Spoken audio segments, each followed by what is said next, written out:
Welcome to episode 341 of the Postal Hub podcast. I'm Ian Kerr. Joining me in a moment is Peter Dunn, Director of European Relations at Cullen International. We're going to talk about letter delivery. We'll talk about the universal service obligation, in particular what's happening in Europe. We're even going to talk about the Postal Services Directive. So, coming up in just a moment, Peter Dunn, Director of European Relations at Cullen International.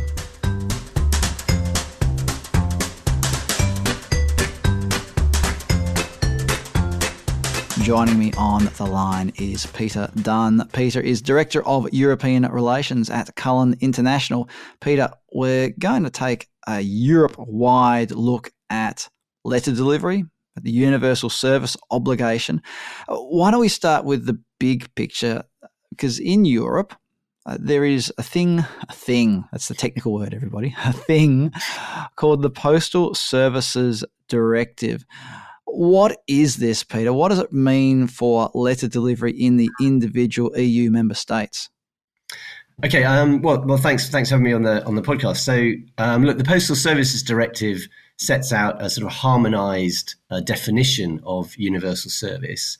It's open to certain degrees of interpretation by each member state in the EU 27, but basically it sets down some clear criteria, such as 5 days a week delivery and collection to every address in every country in the EU.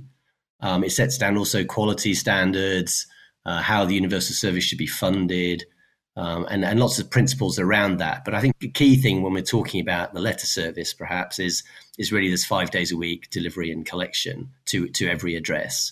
There are other elements we could touch upon, but I think those are perhaps the most important ones and where we're seeing perhaps the most changes right now. So what does that mean when there are European postal operators who are looking to change or have already changed their letter delivery standards? They might not be delivering to every address 5 days a week. They are still delivering 5 days a week. How does that fit into the Postal Services Directive? Yeah, well, that's a really good question. I mean, I think that there are two ways that you could interpret that in terms of compliance with the directive. One is, and this has only been used really by one country in a very strong way, it's allowed to have exceptions and derogations from the rules, if you like, of the directive. So that's been used by Italy. I can talk about that later. And then the other way is that there's also a clause in the directive that says that the universal service must change in lines with the changing needs of end users. And I think that's probably the way that countries that have moved away from that 5 days a week collection and delivery would justify to the Commission why they've done so.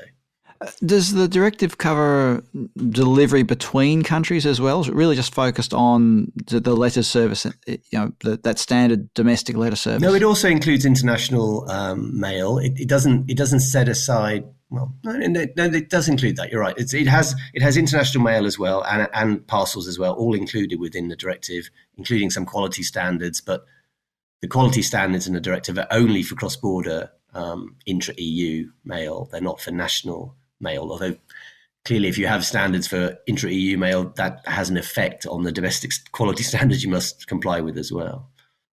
Well, let's take a look then at what's happening in some of the different EU countries with the changes that are happening in relation to letter delivery. I understand, Peter, you've got a few case studies you can share with us. Well, you just mentioned Italy. So what's the story in Italy? Okay, so in Italy, it was back in 2015, so some years ago, but the Italians decided that they would introduce an exception, which was accepted by the Commission, because that's the procedure that has to be followed. And that allows Poste Italiane to deliver only on alternate days to people in Italy living in sparsely populated areas. But here's the kicker. The exception can extend to up to 25% of the population of Italy. So where it's clear that the spirit of the directive is to have this exception really for a very small minority of the population, in Italy it's still a minority, but it's a pretty chunky minority. Yeah. What about other countries? What are the other national postal operators' approach when it comes to responding to falling letter volumes? Well, I think what we've seen is that the strongest changes, the most prominent changes have come in the Nordic countries. And this is almost certainly related to the fact that that's where volumes have fallen most dramatically. So, I think everyone's kind of aware that in the beginning of this year, Denmark basically dropped the USO, and that meant that there's now no longer any requirement on ordinary letter services on delivery and collection frequency. There are some backstop powers there for the regulator to intervene if it sees that services aren't being delivered to consumers. Similarly, in Finland, Norway, and Sweden, we've seen a reduction in either the quality standard, because if you drop the D+1 or D+2 quality standard, that in practice allows you to move to alternate day delivery. That's what happened in Sweden. There's no change to the 5 days a week delivery requirement, but there's a quality standard change has allowed them to do that in practice.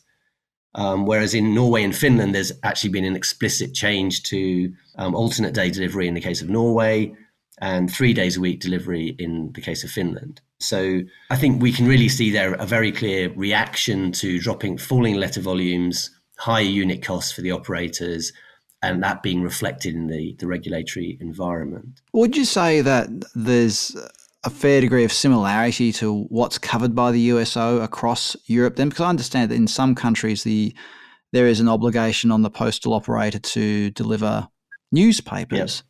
It's not just about letters. So is there a standardised approach at an EU level to defining the USO? When we're talking about how the different, in the context of how different countries respond to the changes in letters, letter demand, letter delivery, letter volumes, etc. Yeah, it's a good point, because I think one would expect that all the countries in EU would have pretty much the same approach, right, to defining the universal service and the scope of what's included within it. And yet when this is something we follow in our benchmarks, that actually there are quite a few differences. I mean, there's a core of stuff which is pretty much the same, but even on the frequency of delivery, we see that some countries have had 6 day a week delivery. That was the case in the UK even before they left the EU. In the Netherlands, I think before they dropped that fairly, in the recent years. Some include parcels up to 20k, whereas the only requirement is to include parcels up to 10k. Some include official mail, like from the government, or sort of, court fines and stuff. Some don't. So there are quite a few small variations in the definition of universal service across the EU member states. Yeah. When we're looking at this same question, I suppose we should ask, is the fall in letter volumes fairly standard across Europe, or are some countries facing a steeper decline than others? Have you got anything you can share on that? Yeah, there's definitely a wide variation between the member states. This is one of the surprising things that we've discovered in our research, and it's not just us. Obviously, others have, like the regulators group, have come up with the same results, right? But if you look at the sort of pattern of volume decline in letters over the past 4 or 5 years, we see that some countries are consistently out there with very strong rates of letter decline, like Denmark, for example.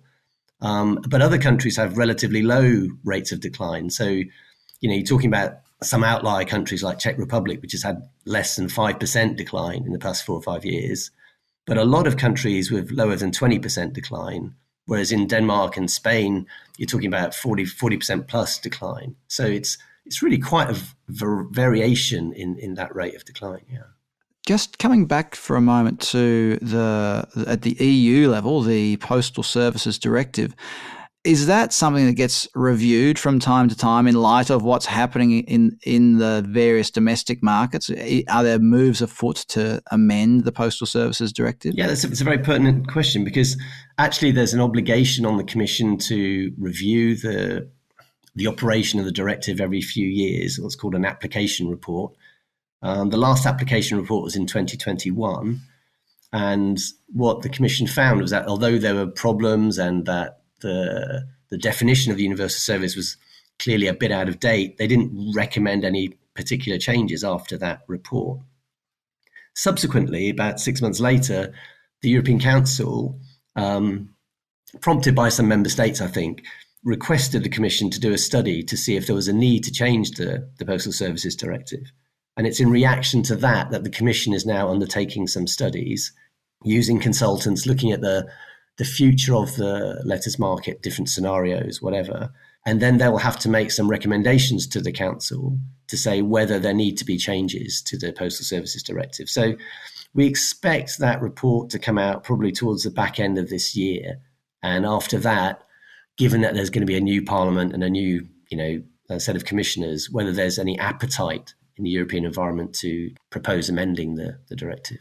And something perhaps a little bit off topic here is the notion of state, I don't know if it's called state support or state subsidy. Yeah. And that's something that's reared its head with various national operators, whether it's airlines and things like that.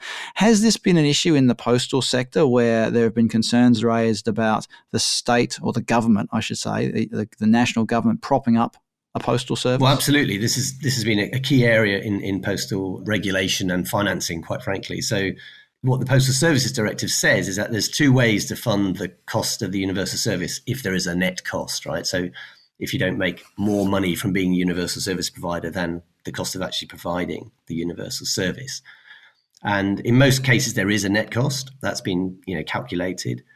And then there's two ways of funding that, largely two ways of funding it. One is state aid, as you described. And the second is to have a sort of contribution fund from other operators in the postal sector. Now, you very quickly realize with letters that almost no one else provides a letter service end to end anyway. So the contributions you get from the rest of the sector are minimal. So you end up having a contribution fund that only the incumbent pays into, which is not very helpful. The difficulty with state aid is that, well, twofold. One is a political thing that the government ends up propping up the service, which they might not want to do and might not have the funds to do, particularly given recent crises. And the second is that you have to pass various competition law rules about state aid. And largely, where the governments have chosen to provide state aid to postal operators, it's passed through the Commission sooner or later that's been allowed. But the difficulty, I think, has been that governments are increasingly less willing to fund the postal service, particularly where the demand for the service is going down and the costs are going up. So I think that's one of the reasons, I'm guessing a bit here, but one of the reasons why member states are a bit keener to see a relaxation in the definition of the universal service now. Now, while we're talking about posts in the EU, these themes that we're discussing are very relevant to postal operators outside of the EU, no matter where you are in the world. We've seen continuing discussion about the definition of the USO in some parts of the world, the ongoing discussion in the UK about what is feasible, what is sustainable for the Royal Mail to do when it comes to letter delivery. And you can see in these discussions the real tensions between the expectations of the general public, the expectations of businesses, whether it's businesses that rely on the post, such as printers and the like, or businesses such as banks or financial institutions, the expectations of government, and then the financial reality of it all. And it's a real, as I often say, it's a real problem to solve, and that's what we do in this sector. We solve problems. Let's just talk then quickly, Peter, about some of the solutions that have been implemented, and perhaps starting with the EU context, and we might even take a global look at it. When we were talking about responding to falling letter volumes, say 10 years ago, a lot of the discussion was simply around moving from 5 or 6 days a week delivering to every delivery point to alternate day delivery. Now, some countries call that AB, some countries call it XY, but basically alternate day delivery. As you mentioned earlier, relaxing the delivery standards. So instead of delivering next day, you might be delivering D+2 or D+3 or J+2 or J+3, depending on how you want to define it. Can you share some observations on that, Peter, how this approach has played out across Europe? Yeah, I think this plays into one of the themes that we really see is that actually there's no kind of one size fits all. I think the countries have, as I've explained a little bit with the demand for letter volumes, also there's a lot of cultural differences, I think, and a lot of operational commercial differences between the different postal operators. Some are making lots of money right now, probably from other services than letters. So in Italy, it's very much based on their financial services, and others are suffering quite badly. The UK is a current example of that.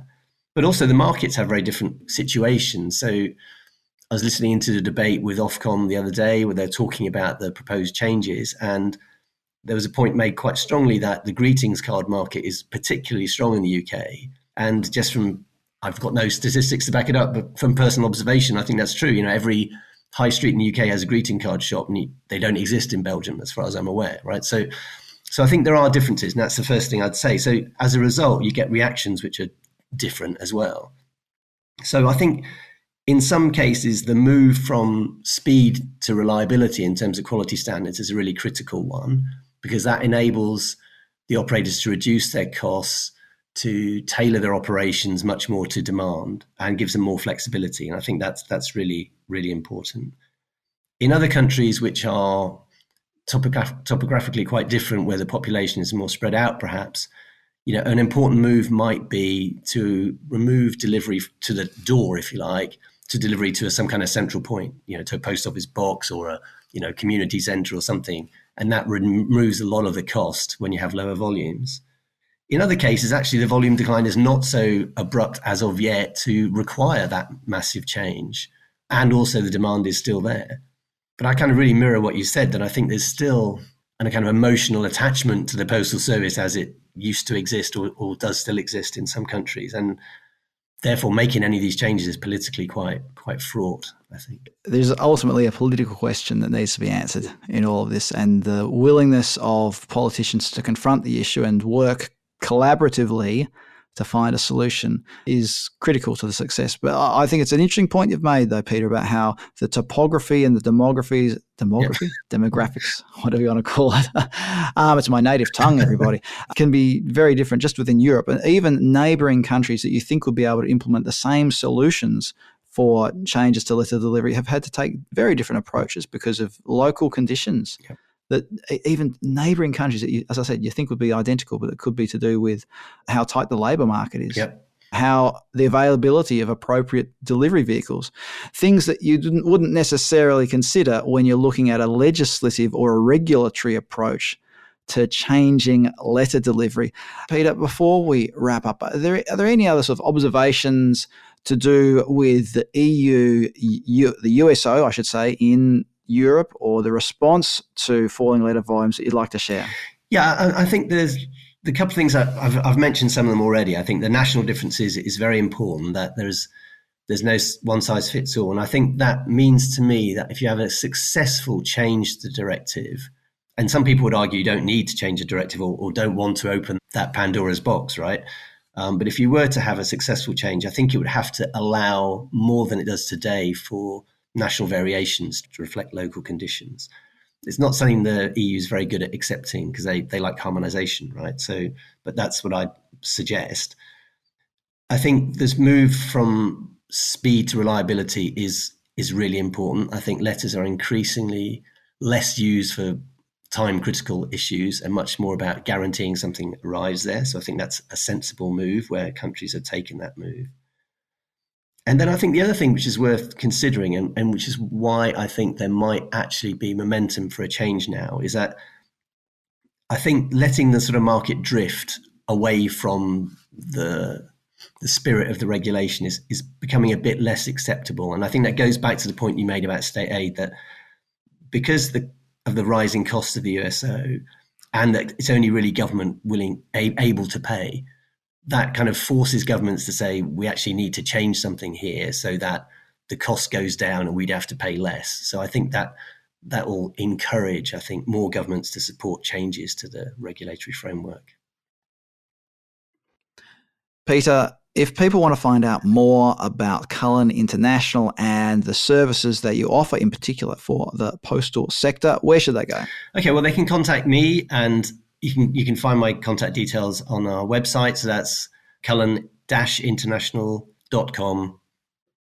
That's it. All right. Well, I'll put a link to the Cullen International website on the episode page on thepostalhub.com. So if you are listening to this on thepostalhub.com, you'll be able to find the link right there. But if you're out walking the dog, or, I don't know, lying on a beach, maybe not quite the right time of year for lying on a beach yet, fishing, you might be fishing and listening to this. Anyway, I don't know, people. I'm making this up. Go to thepostalhub.com, go to the episode page, and you'll see the link there. Peter Dunn, Director of European Relations at Cullen International, thank you very much for joining us on the Postal Hub podcast today. Thank you.